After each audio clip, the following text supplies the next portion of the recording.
તાલુકો મહુવા, જિલ્લો ભાવનગર। આ કપાસ 90% જેટલી નુકસાની છે। આમાં આ વીણવાની તૈયારીમાં તો માવઠું થઈ ગયેલું છે। આ બધો કપાસ ઉગી ગયેલો છે। આનું કોઈ વળતર આવે એમ ન હોય, આનો કોઈ ભાવ ન મળે। આમાં ખેડૂત કરે તો શું કરે?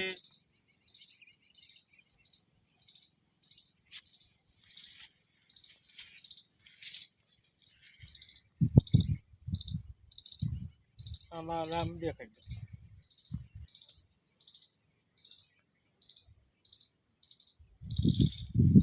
હવે આમ છે રાઉન્ડ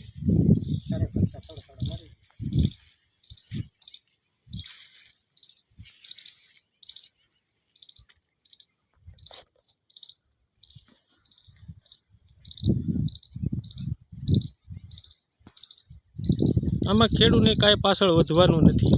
આમાં ખેડૂના લેણા કેમ ભરવા? આમાં બધા સપના રાખેલા હોય ખેડૂત, નાના સપનું કેમ પૂરું કરવું? આ બધી માવઠાએ નુકસાની કરી નાખેલી છે।